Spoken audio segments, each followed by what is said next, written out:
Now I'm going to show you how to do a 3-stitch I-cord cast on. Notice this edge and that there are 3 stitches that actually curl around to give you a very nice finish cast on both sides. Depending on the stitch pattern you're working in, it may actually help to reduce curl along the cast on edge. And here's how it's done. We start by casting on 4 stitches. So I use a simple knitted cast on.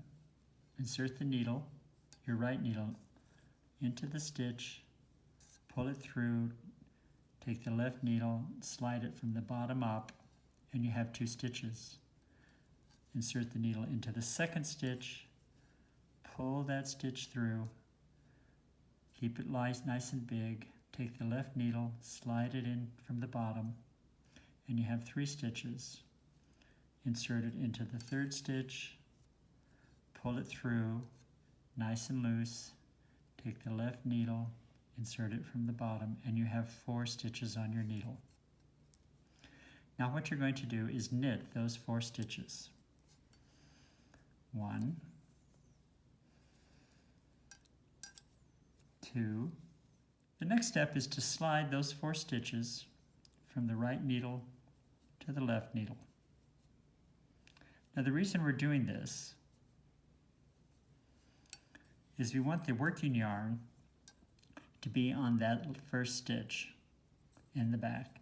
We're going to bring the working yarn to the front, and what we're going to do is we're going to knit into the front like this, then bring the tip of the needle around and knit into the back of the same stitch. We now have 2 stitches. Now knit the other 3. 1, 2, 3. So you see we now have 5 stitches. Slip the first 4.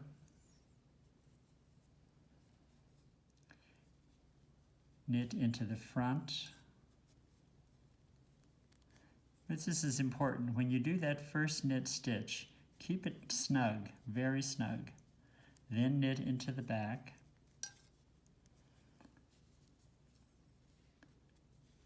And the next 3 stitches are knitted. And you begin to see how the I-cord is taking shape along the bottom of your cast-on stitches. So continue that, repeat, until you cast on the number of stitches that you need plus 3. In this example, I want to cast on 20 stitches. So what I have is 23. You want to work until you have 3 extra stitches. And what you'll do is, just like before, you're going to slip 4 stitches to the left needle. Now pull that yarn snug, but what you're going to do is you're going to knit 2 together twice.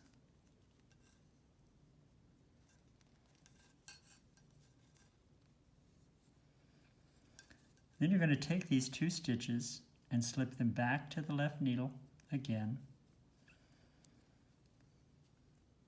and you're going to knit them together.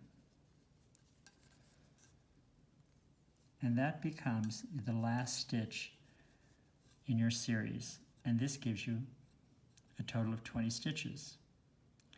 So take note, your I-cord is wrapped around to meet both sides of your work. But on one side, they're clearly a row of knit stitches. On the other side, right here, you'll see a little row of small purl bumps.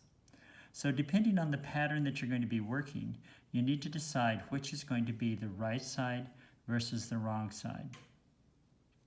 So the next thing you want to do is either knit or purl a row. I'm going to knit this row. And the thing to be aware of as you're knitting this row is that this first row of stitches coming off of your I-cord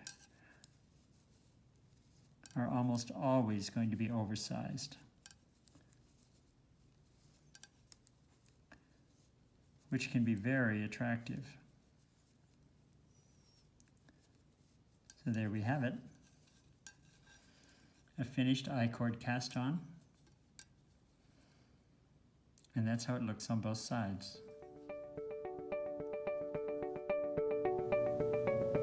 I'm James Cox, and I can't stop knitting.